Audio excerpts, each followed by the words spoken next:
Break के बाद आपको कहेंगे खुशामदीद। बहुत सारे हमारे सेगमेंट्स ऐसे होते हैं जिसमें हम सेहत के हवाले से बात कर रहे होते हैं। आज हम जो सेहत के बारे में बात करेंगे वो है आपकी डेंटल हेल्थ के बारे में। लोग बड़े कंसर्न होते हैं क्योंकि उनकी जो पर्सनैलिटी है उसमें वो नहीं चाहते कि कोई भी मसला हो दांतों से रिलेटेड। एस्थेटिकली प्लीजिंग होना चाहते हैं ना हम कि अगर हमारे दांतों की बनावट ठीक नहीं है तो कौन कौन से ऐसे हमारे पास तरीक़ेकार मौजूद हैं, ऐसी ट्रीटमेंट्स मौजूद हैं जिसके ज़रिए जिसको इस्तेमाल करके हम अपने चेहरे की बनावट जो है ना उसको कुछ हद तक अच्छा कर सकें, बेहतर कर सकें। अल्लाह ताला ने बहुत अच्छा हमें बनाया, लेकिन उसको मजीद बेहतर अगर किया जा सकता है तो व्हाई नॉट। एक अंदाज़ा ये बताता है कि 45% बच्चों को दांतों को सीधा करने के लिए ब्रेसिस की ज़रूरत होती है। और बहुत से लोग ऐसे होते हैं जो ब्रेसिस से सिर्फ इसलिए घबराते हैं क्योंकि उसके अंदर मेटल ब्रेसिस होते हैं और ना सिर्फ वो आपको समटाइम्स पेनफुल होते हैं, उसकी वजह से ना आप खाना भी सही तरीके से नहीं खा पाते और लोग जो है ना थोड़ा अनकंफर्टेबल भी महसूस करते हैं। स्माइल करते हैं तो वो नजर आ रहा है। ऑल्टरनेट तरीका आ गया जनाब। अब वो ऑल्टरनेट तरीके के बारे में आप बता दीजिए क्या? अच्छा, मैं बता देती हूँ। धाती ब्रेसेस के बारे में तो आयशा ने बता दिया है, जो कि होंठों और गालों पर रगड़ होती है जिसकी वजह से खाने पीने में लोगों को मसला हो रहा होता है। और कुछ अफराद तवील मुद्दत तक मुसलसल ब्रेसेस पहने रखने की जिम्मेदारी और फिर बाकायदा चेकअप से भी खौफजदा रहते हैं और इसीलिए जदीद मुतबादिल जो है वो अब ज्यादा मकबूल हो रहा है। आज मैं इससे पहले कि मैं नाम लूं, मैं चाहती हूँ कि मैं गलत नाम ना ले लूं। इनविजिलाइन इज द नेम, जो कि नया मुतबादिल आया है इसके ब्रेसेस के मुतबादिल के तौर पर सामने आया और बगैर ज़ाहिरी धात के दांत सीधे करने का ये हल हमें फराहम करता है। तो जितने भी टेढ़े दांत नजर नहीं आएगा, जितने भी टेढ़े दांत ठीक हो जाएंगे, इससे सीधे हो जाएंगे। मुझे यही लग रहा है। अब मुझे इतना तो नहीं पता इस बारे में, मेरे ख्याल से एक्सपर्ट से ही पूछ लें। एक्सपर्ट से पूछ लेते हैं, लेकिन इससे पहले कि मैं एक्सपर्ट की तरफ जाऊं, बाकायदगी के साथ या ऑफिशियली मैं जरा उनका इंट्रोडक्शन करवा देती हूँ। हमारे साथ आज डॉक्टर अरसलान खान साहब मौजूद हैं, जो हंगरी की यूनिवर्सिटी ऑफ जदीद यूरोपीय डेंटल टेक्नोलॉजी में तरबियत याफ्ता डेंटिस्ट हैं। ग्रेजुएशन के बाद वो 12 साल तक Rahman and Rahman dental clinic के को फाउंडर हैं एंड IV प्रैक्टिस से वाबस्ता रहे हैं और आज इस्लामाबाद F7 में कायम मारूफ क्लिनिक जो है ना वो भी अपना रन करते हैं। तो उनकी तरफ चलते हैं और उनसे बात करते हैं। अस्सलाम वालेकुम। वालेकुम सलाम। Doctor Arsalan, how are you? I am good, thank you for having me. कैसा लगता है इतना लंबा इंट्रोडक्शन जब कोई आपका दे रहा होता है? पहली दफा सुना है इस तरह से, इट्स वेरी लॉन्ग। बस है कि जो है ना वो पता भी चल जाता है कि जब जो भी आप बात कर रहे हैं ना वो उसके पीछे बहुत ज़्यादा प्रैक्टिस है। Definitely it matters.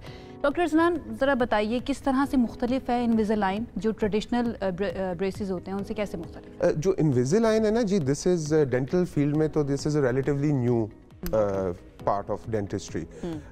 अगर आप ब्रेसेस का काम देखें तो आई थिंक डेंटिस्ट्री में this is the longest treatment जो पेशेंट और डॉक्टर का रहता है। ट्रेडिशनल ब्रेसेस आपका ऑलमोस्ट 2 years 18 months तक चलता है, जिसमें patient was required to come once a month अपनी चीजें टाइट करवाने, नहीं वायर्स चेंज कराने, चीजें चेंज करानी होती थी।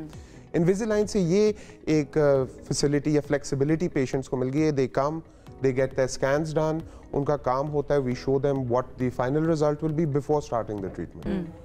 तो पेशेंट को थोड़ा कंफर्ट ही होता है, and then the cases are given to them and then they have to wear it on their own.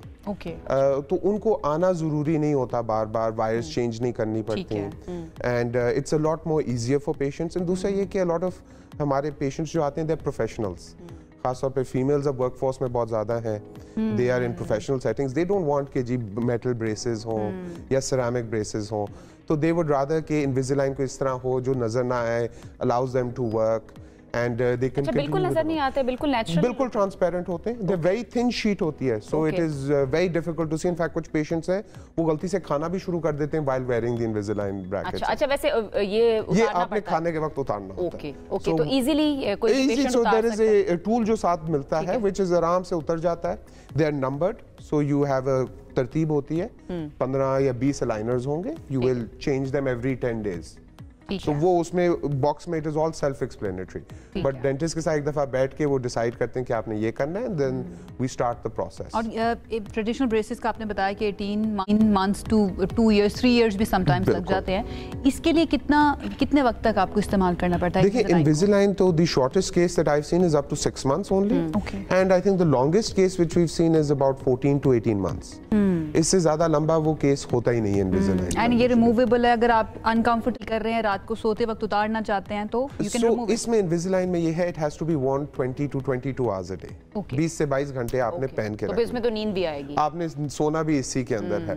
Usually पहले 2 आपको तंग करते हैं, बट आफ्टर दैट आदत हो जाती है, तो पेशेंट्स आर वेरी गुड जो पेशेंट्स की कंप्लायंस है with this instrument is very good, they are very good with it, very regular. हमने तो ये देखा females are much better than males, तो हम यूजुअली फीमेल्स को ज्यादा रेकमेंड करते हैं, especially once they have crossed their age, वो when they are in the workforce, तो उनको ब्रेसेस देना फिर जाती वाली अच्छा, बात। तो थोड़ा सा बताएं ना, दांत जो टेढ़े हो जाते हैं उसकी बेसिकली वजह क्या है? बच्चों के खास तौर पर बिल्कुल बच्चों के दांत आते ही टेढ़े हैं, तो उसकी क्या वजह है? दो चीजें हैं, एक तो जेनेटिक है कि जी फैमिली में रन्स के योर टीथ आर प्रोग्राम्ड के वो एक सर्टेन पोजीशन में वो हो जाते हैं। आजकल बच्चों में हम ज्यादा ये इश्यूज देख रहे हैं ब्रेसेस के या ऑर्थोडोंटिक इश्यूज, उसकी वजह ये है कि डाइट्स हमारी सॉफ्ट हो गई हैं। So kids are not eating hard foods, नहीं खा रहे, सॉफ्ट रिफाइंड फूड्स खाते हैं, उसकी वजह से जॉ साइजेस छोटे रह गए। एंड वो जब जॉ साइज आपका छोटा रह जाता है तो उसमें इशू ये होता है कि दांतों की जॉ में इतनी जगह नहीं होती to allow the proper permanent teeth to come. Doctor Irsalan, ये जो कहा जाता है कि बच्चे पेसिफायर्स या फीडर्स बहुत ज्यादा इस्तेमाल करते हैं all the time, you know उनके हाथ में होता है, इसकी वजह से भी क्या yes, तो होता ये yes, तो जब वो आप फिंगर थंब सकिंग करते हैं या आप अगर पैसिफायर देते हैं तो होता है ये वो मसल्स ऑफ द फेस इस्तेमाल करते हैं, तो उससे ऊपर वाला जॉ छोटा रह जाता है एंड उसकी वजह से जो दांत आते हैं तो वो जॉ के अंदर प्रॉपर पोजीशन में नहीं। मैं मिथ समझती थी। अच्छा, ये मिथ नहीं है, ये नहीं, बिल्कुल है। 2 के बाद kids should not be sucking that thumb या उनको पैसिफायर का इस्तेमाल नहीं करना। तो बच्चों की डेंटल हेल्थ केयर किस तरह से करनी चाहिए? क्या बेसिक चीजें हैं जिसको ध्यान में रखना चाहिए? जैसे ही आपको बच्चे के मुंह में दांत नजर आए तो you have to start cleaning that teeth.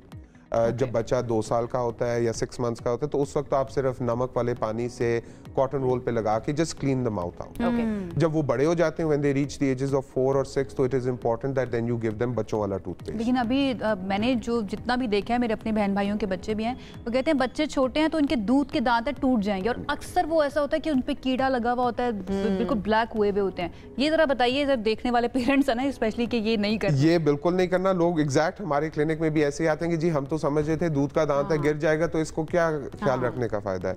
It is very important, क्योंकि होता है अगर दूध का दांत जल्दी गिर जाए तो नीचे वाला दांत परमानेंट दांत पहले आ जाता है। जब वो पहले आ जाता है सारी तरतीब खराब हो जाती है, तो आपकी सारी positioning of the teeth goes out of वैक।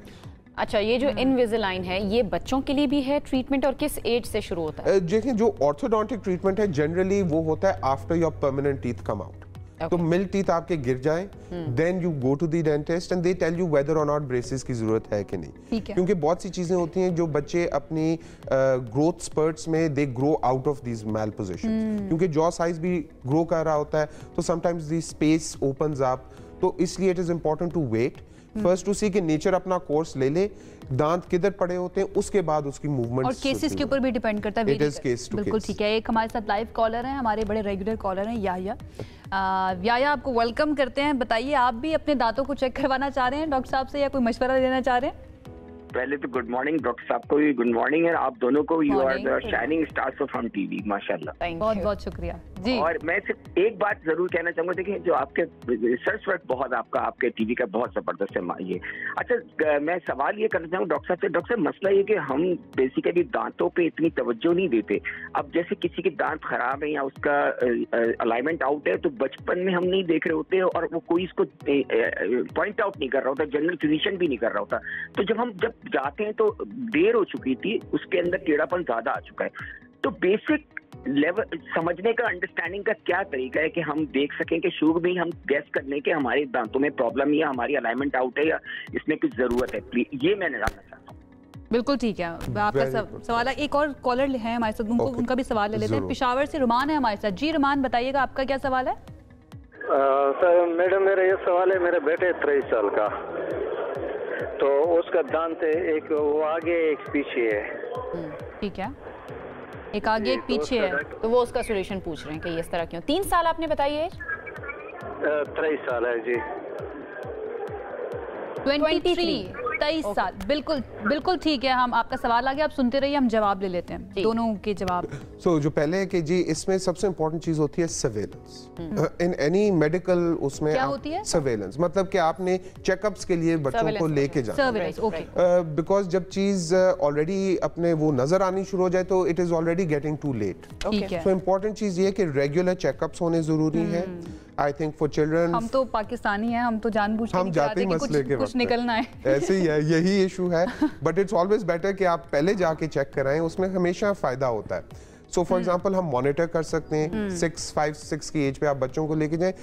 Actually उसके फायदे और हैं। What I have noticed in my practice at least कि जब बच्चे छोटी एज पे आते हैं और मसला ना हो तो कॉन्फिडेंस उनका डेवलप होता है विद द डेंटिस्ट। ट्रॉमा नहीं होता। अगर वो दर्द में आ रहा है और आप उनको इंजेक्शन लगा रहे हैं तो वो इतना ट्रॉमेटाइज हो जाते हैं कि even when they grow old तो वो नहीं आना चाहते डेंटिस्ट के पास for fear of the dentist. क्योंकि डेंटिस्ट्री ऐसी प्रोफेशन है कि you have to work with the patient while they are awake. उनके मुंह में आप काम कर रहे होते हैं, so they are very trust build होना बहुत जरूरी है। तो बच्चों का जल्दी जाना बहुत जरूरी है to the dentist to develop confidence. और ऐसे डेंटिस्ट के पास जाएं जो हाइजीन का अच्छा ख्याल रखें। बिल्कुल, दैट इज वेरी इंपॉर्टेंट कि जी, क्योंकि हेपेटाइटिस सी आपको पता है एक बाबर्स हैं हमारे और दूसरे डेंटिस्ट हैं जिनसे स्प्रेड बहुत जल्दी होता है। बिल्कुल सही है। अच्छा, दूसरा जो हमारे कॉलर थे दूसरा जी ये है कि 23 is not an old age. इसमें भी अभी भी जॉज की मूवमेंट्स इज पॉसिबल।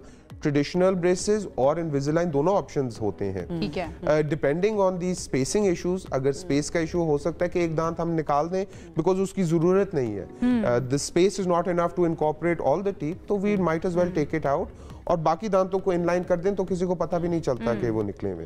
इनफैक्ट जो बच्चे रिवायाती ब्रेसेस लगवाते हैं उनके तो हम ऑलरेडी 4-4 दांत निकालते हैं। क्योंकि अगर क्राउडिंग का इशू है they get those braces those teeth taken out, तो वो बाद में तो किसी को पता भी नहीं चलता कि वो दांत निकले हैं कि नहीं निकले। अच्छा, थोड़ा सा बता दें कि जो लोग रेगुलरली ब्रश भी करते हैं, चाहे वो बच्चे हैं, कुछ बड़े भी ऐसे होते हैं, फिर भी उनके मुंह से बहुत ज्यादा स्मेल का प्रॉब्लम है, वो उसकी वजह क्या होती है, वो किस तरह से रुक सकता है? देखिए, फर्स्ट इशू तो ये है कि if you are just brushing your teeth तो आप पूरी सफाई नहीं कर रहे उनकी।